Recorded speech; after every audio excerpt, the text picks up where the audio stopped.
विद्यार्थी मित्रों, सुप्रभात, गुड मॉर्निंग। कक्षा 9वीं हिंदी विषय के पाठ क्रमांक 4 के बारे में हम चर्चा कर रहे थे। पाठ क्रमांक 4 का नाम है किताबें, कवि है गुलजार। किताबें, इस पाठ का पहला पाठ हमने कंप्लीट कर लिया था, पूर्ण कर लिया था। कवि गुलजार जी का साहित्यिक परिचय, इसके बारे में भी हमने चर्चा की थी। अभी इस कक्षा 9वीं के पाठ क्रमांक 4 किताबें गुलजार द्वारा लिखित, इसके पाठ नंबर 2 विभाग 2 के बारे में आज हम चर्चा करेंगे। इसके पहले थोड़ी सी पुनरावृत्ति मैं पढ़े हुए परिच्छेद की कर रहा हूं। कवि गुलजार ने किताबों के बंद हो चुके चलन के बारे में बताया। उनके अनुसार किताबें अब सिर्फ अलमारी में बंद रहती है और उससे बाहर निकलने की हसरत के लिए वे अलमारी के शीशे से ताकती रहती है, देखती रहती है। एक समय जब लोग अक्सर शाम का वक्त किताबों के साथ बिता दिया करते थे, लेकिन आज वह शाम लोग कंप्यूटर के साथ उसके पर्दे पर गुजारते रहते, बिताते रहते। इन किताबों में बहुत ही खूबियां हैं, जैसे कि कंप्यूटर, लैपटॉप की भांति सेल खत्म हो जाने की वजह से वह किताबें बंद नहीं पड़ती। इसके बावजूद भी आज किताबों का वजूद जो तो है, लेकिन उनका उपयोग कोई नहीं करता। परिवार और रिश्तों का जो मूल्य किताबें सिखाती है, अब घर में उसकी हमें कमी दिखाई देती है। आज जब कभी किताबों के पन्ने हम पलटते हैं या पलटे जाते हैं, तो मानो उसकी सिसकियां साफ सुनाई देती है। उनमें समाहित ज्ञान का भंडार आज मानो ठूट वृक्ष की भांति हो गया है, जिसका आज कोई उपयोग नहीं है। यहां तक बच्चों हमने पूर्ण किया था। अभी हम जाएंगे अगले परिच्छेद की ओर। जो हमारे 3 परिच्छेद बचे थे,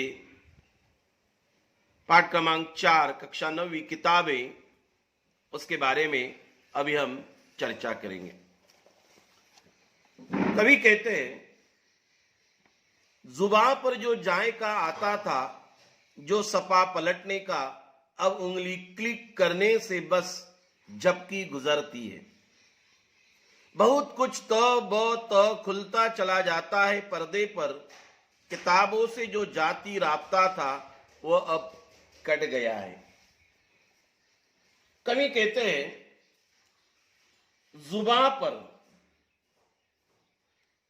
जो जायका, जायका का अर्थ होता है स्वाद, जुबान जबान। कवि कहते हैं, जुबान पर जो जायका आता था, जो सपा पलटने का, सपा का अर्थ होता है पन्ना। जो पेज है, पन्ना है, हम क्या करते थे? पलटते थे, अपनी उंगलियों को मुंह में रखते थे। जबान में होने वाला तरल पदार्थ अपनी उंगलियों को लगाते थे।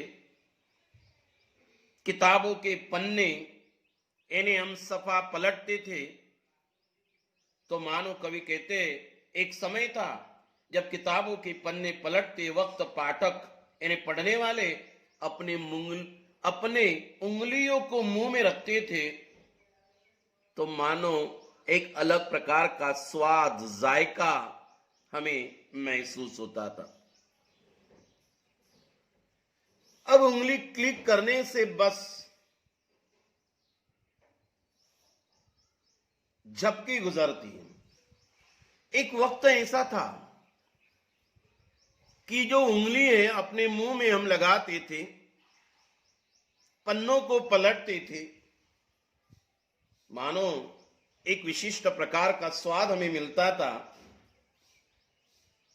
इसका अर्थ ये हुआ, उस वक्त किताब के ज्ञान के साथ ही उसमें समाहित जो ज्ञान है, उस ज्ञान के जायके का स्वाद हमें मिलता था। जो किताबों में जो समाहित जो ज्ञान था, ये ज्ञान, इसका स्वाद हमारे दिलो दिमाग में रहता था। मतलब उस किताबों में होने वाले ज्ञान का फायदा हमें होता था। ये फायदा मानो हमें वो स्वाद मिलता था। आज किताबों से हमारा नाता टूट चुका है, हमारा रिश्ता संबंध टूट चुका है। कई महीनों तक वो अलमारियों में पड़े हुए, बड़ी हसरत से हमें वो देख रहे कि कोई आएगा, अलमारियों के खोलेगा, हमें निकालेगा। लेकिन नहीं, कंप्यूटर के कारण आज किताबों से नाता टूट चुका है। अभी वही उंगलियां जो मुंह में लगाकर पन्नों को पलटती थी, आज वही उंगलियां क्या कर रही है? क्लिक करने से बस एक झपकी गुजरती है। वही उंगलियां क्या है? वही उंगलियां जो संगणक है, जो कंप्यूटर है, क्या करती है? वही उंगलियां क्लिक करने का काम, आदेश देने का काम करने लगी है।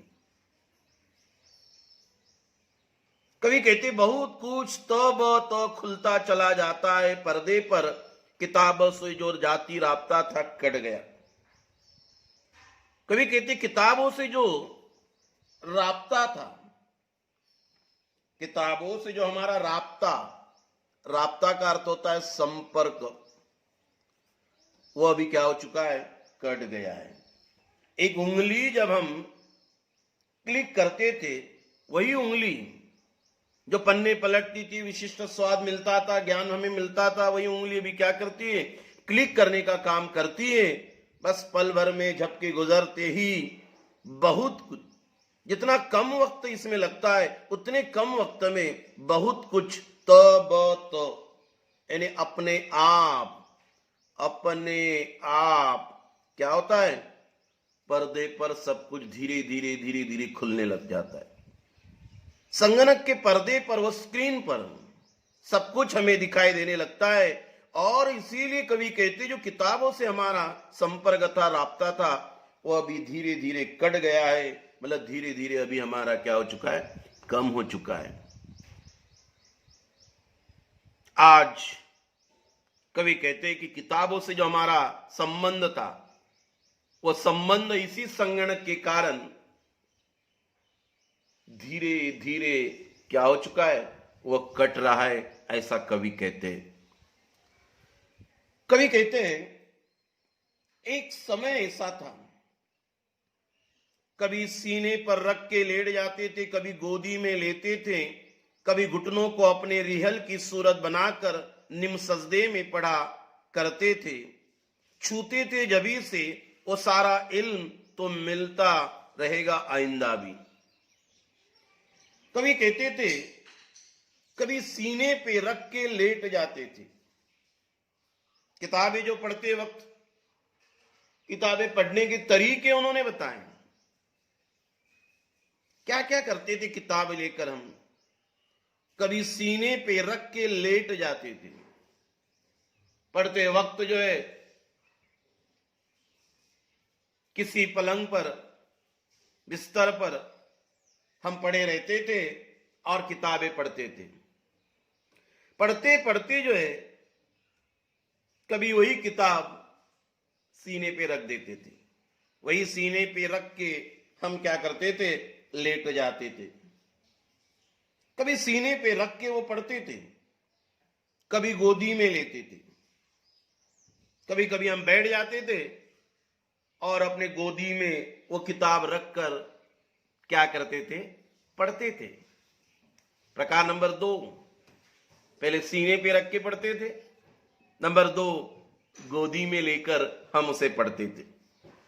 कभी घुटनों को अपने रिहल की सूरत बनाकर, कभी कहते कभी घुटनों को, जो अपने पैरों के जो घुटने हैं, वो घुटने हम नीचे 90 डिग्री के कोण में हम उसे नीचे छोड़ देते और उसके ऊपर वो किताबें रखते थे, मानो वो रिहल बनती थी।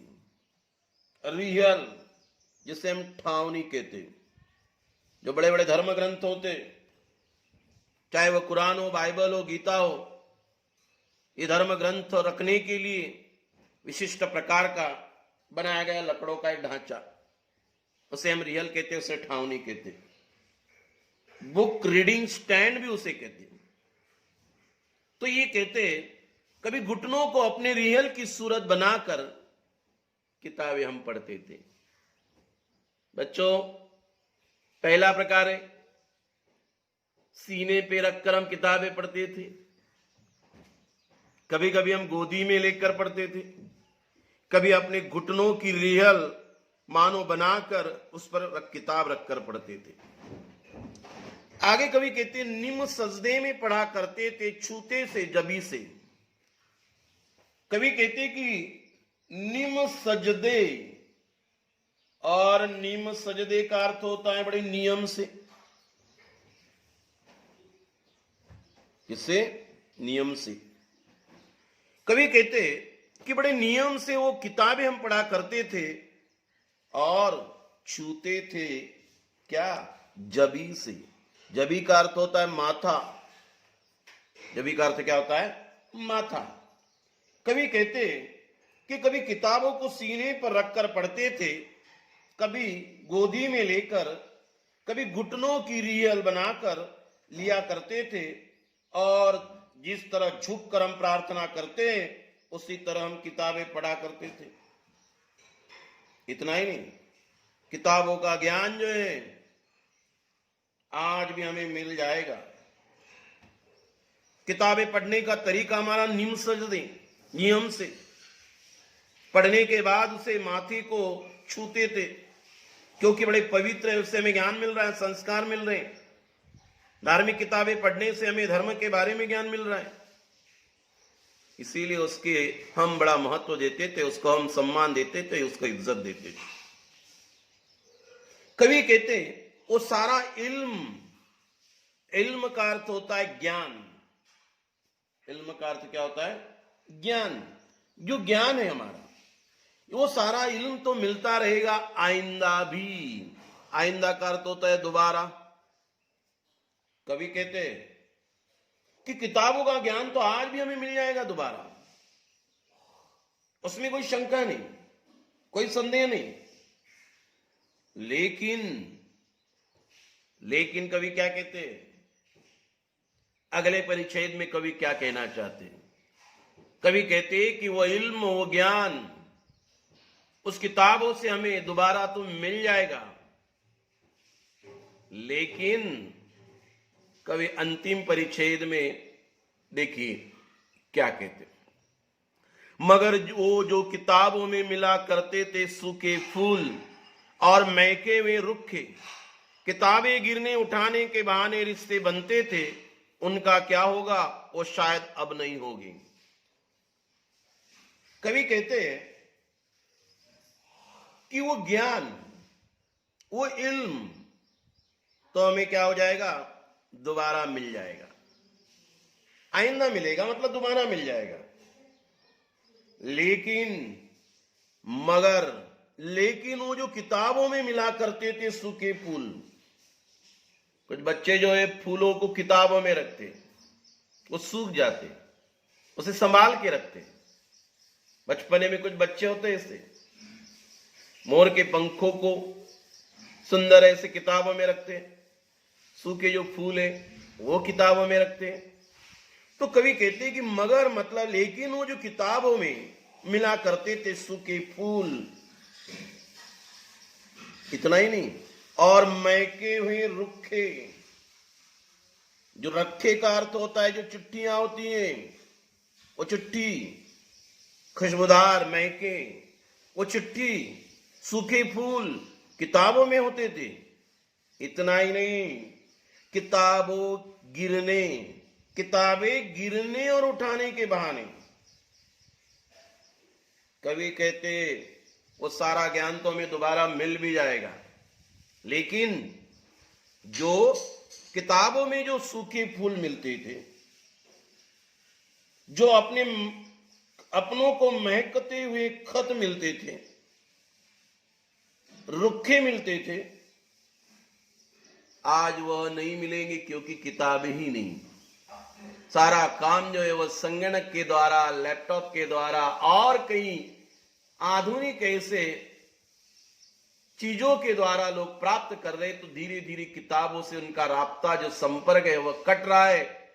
कभी कहना चाहते हैं कि ये ज्ञान तो हमें मिल जाएगा, लेकिन इस ज्ञान के अलावा जो हमारे पुराने जो शौक है, किताबों में रखे हुए फूल जो सूख चुके, किताबों में रखी हुई वो चिट्ठियां जो हमें महकाते हुए मिलती हैं, वो अब हमें मिलने वाले नहीं हैं। और क्या, किताबें गिरने उठाने के बहाने रिश्ते बनाते थे। किताबें गिर गई, हमने उठा दी, उन्होंने हमें शुक्रिया कहा, दोनों की बातचीत होगी, दोनों में रिश्ता बन गया। अभी किताबें नहीं तो गिरेगी नहीं तो कोई उठाएगा नहीं। और जब दोनों एक दूसरे से मिलेगी नहीं तो रिश्ता कैसे बनेगा। इसीलिए कभी कहते किताबें गिरने उठाने के बहाने जो रिश्ते कायम हुआ करते थे, उनका क्या होगा, वो शायद अब नहीं होगी। किताबें नहीं होगी तो रिश्ते कैसे बनेगी। इसीलिए कभी कहते, मेरे विद्यार्थी मित्रों, कभी कहना चाहते किताबें कितनी महत्वपूर्ण है। आज किताबों से हमारा राब्ता, हमारा संपर्क है, वह धीरे धीरे कट चुका है। किताबें हमारे जीवन का एक जमाने में अंग होती,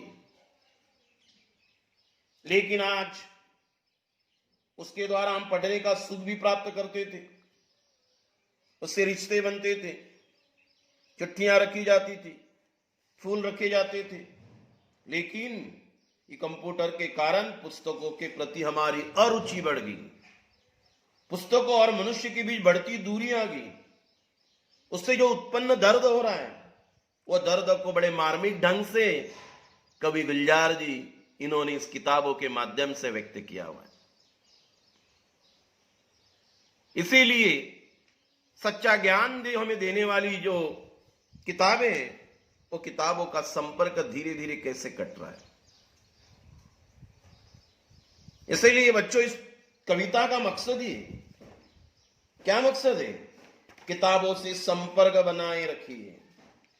किताबों से क्या बनाकर रखिए, संपर्क बनाकर रखिए। ग्रंथ हमारे गुरु हैं, किताबें हमारी गुरु हैं। इस किताबों से हमें ज्ञान की प्राप्ति होती है। किताबें हमारे पूर्वजों की अमूल्य ऐसी देन है, विविध प्रकार की ऐसी जानकारियां मिलती है, और हमें इस ग्रंथों की सहायता से, किताबों की सहायता से हम अज्ञान से ज्ञान की ओर बढ़ते। किताबें ऐसे शिक्षक हैं जो मौन रहकर, खामोश रहकर भी हमें क्या करते, हमसे सीधा संवाद करते। हमारी जो जिज्ञासा है, उत्सुकता है, उस उत्सुकता को मिटाते रहते, हमारे प्रश्नों के उत्तर देते। इतना ही नहीं, अज्ञान के अंधेरे को दूर करते। इसीलिए कवि कहते कि किताबों से संपर्क बनाए रखिए। संपर्क बनाए रखने से हमारे ज्ञान में अवश्य बढ़ोतरी होगी।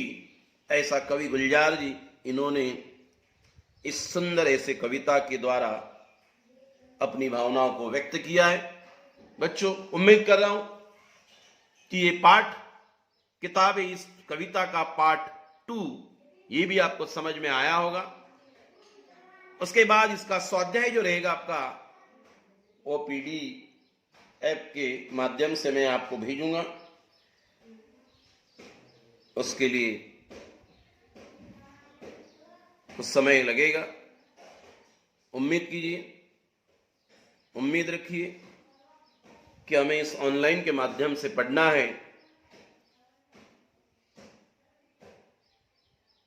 धन्यवाद।